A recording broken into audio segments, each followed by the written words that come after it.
Bollywood actor Sushant Singh Rajput के निधन के बाद उनकी गर्लफ्रेंड एक्टर रिया चक्रवर्ती को जेल जाना पड़ा था। सुशांत के परिवार वालों ने रिया और उनके भाई शोविक पर सुशांत को ड्रग्स देने के आरोप लगाए थे।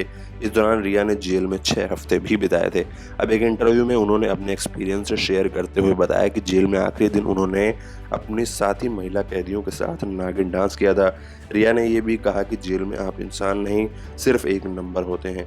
रिया ने हाल ही में हुए एक कॉन्क्लेव में अपने इस एक्सपीरियंस को शेयर किया था। उन्होंने कहा कि जेल में पहुंचते ही साथ आपका खुद का नज़रिया बदल जाता है।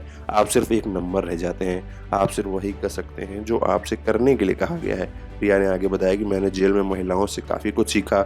मैं अंडर ट्रायल प्रिजनर थी जिस पर दोष सिद्ध नहीं हुआ। वहाँ मौजूद कई महिलाओं के पास फैमिली सपोर्ट नहीं था जो मेरे पास था।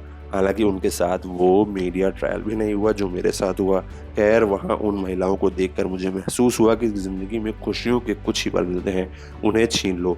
मैंने वहाँ ऐसी औरतों को भी देखा जिनके साथ मुझसे भी ज़्यादा बुरा हुआ, पर वो मुझसे भी ज़्यादा खुश थीं।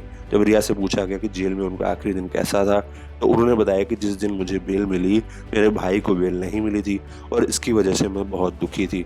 वो इकलौता ऐसा दिन था जब मैं जेल में पूरी तरह से टूट गई थी।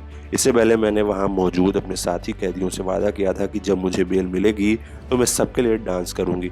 हालाँकि उस पल मेरा डांस करने का बिल्कुल मन नहीं था, पर जैसे ही मैं आगे बढ़ी मुझे महसूस हुआ कि अगर मैं इन सभी महिलाओं को खुशी का एक पल दे दूँ तो क्या बुराई है। और फिर मैंने अपनी लाइफ के सबसे खूबसूरत पल को जिया। थोड़ी देर के बाद हम सब ज़मीन पर लेटकर नागिन डांस कर रहे थे। उस वक़्त मैंने उन महिलाओं की आँखों में जो खुशी देखी, वो अब तक की मेरी लाइफ का सबसे खुशनुमा पल है। साल 2020 में 14 जून को एक्टर सुशांत सिंह राजपूत ने अपने मुंबई स्थित फ्लैट में आत्महत्या कर ली थी। उनकी मौत के बाद रिया चक्रवर्ती पर कई गंभीर आरोप लगाए गए थे। दोनों उस वक्त एक दूसरे को डेट कर रहे थे। इस मामले में रिया को आज तक ट्रोलिंग का सामना करना पड़ता है। रिया आखिरी बार 2021 में रिलीज हुई फिल्म चेहरे में अमिताभ बच्चन और इमरान हाशमी के साथ नजर आई थी। हाल ही में वो रियलिटी शो एमटीवी रोडीज कर्म या कांड में भी दिखाई दी थी।